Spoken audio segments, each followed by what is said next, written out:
Beth says, being a nurse practitioner and former ER trauma nurse, you're taught not to feel. Just go, go, go. You need a way to slow down. Okay, so we talk about this in the latest interview I do with Simon Brown with healthcare professionals and compassion fatigue, right?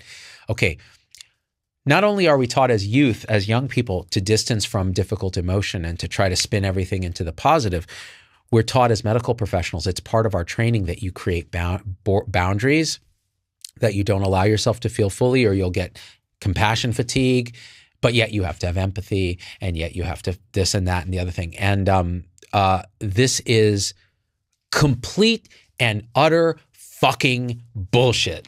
End of story. It's what creates suffering, is this pulling away. Because here's the thing, and we talk about this in our podcast, so check it out when it comes out this weekend. If you're not a supporter, you could see it now.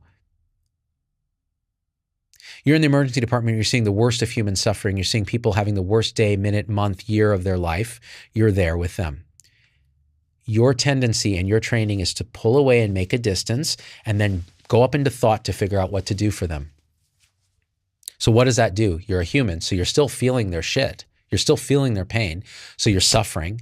That's generating suffering in you. You think you're a separate self. So you think you're a person moving through space and time that has to bear this pain. And then you're going to try to protect yourself by making distance. Well, it turns out that's an illusion.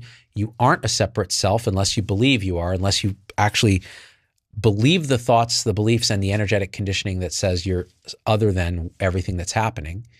So when that starts to relax and be seen through, you can inhabit this space. You can fully feel what they're feeling, but not take it on as a separate person, not take it on as yours, not have to make distance, recognize it, and sit with them at the bottom of the deep well that they're suffering in. Right where they are. You're right where they are. And instead of having to go into thought to determine, well, now how do I take care of them? What's the next step? What do I do? All your training, everything that you learned is there. It's this infinite, perfectly managed in the unborn. And it arises and you do the right thing. You don't need to believe thought. You don't need to race into thought. Oh, what's next? Whoop, up, this dose of this, call this consultant, page the doctor for this, and sit with the patient with an open heart, where compassion is simply what arises. You don't do it.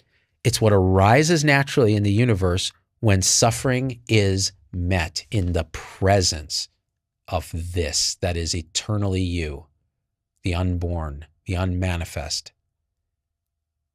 the beloved, eternity here.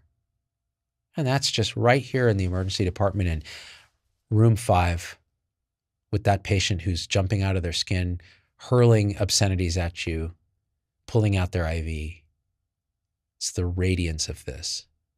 And that suffering is met with infinite capacity for compassion, which is love in the face of suffering. Unconditional love in the face of suffering, period. Beth says, and now I've learned just to be real, share small parts of me with them, and it bonds with patients. Beautiful. Start with these steps, right? Imagine what it's like when, and this happens, I promise you this happens. And many people have this already. When you're so open to what is, to what's in that room, to that energy, to that person in front of you, that being, without any separation, and you don't operate from a sense of separation or self, you operate from a sense of presence, like what is, this is all there is, and you're there with them.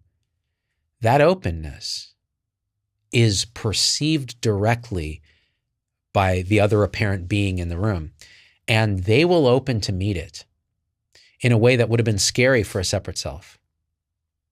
So you may find yourself saying things that you wouldn't normally say, and they'll find themselves saying and doing things that they wouldn't normally do. And it's absolutely perfect. It's beautiful, perfectly managed in the unborn.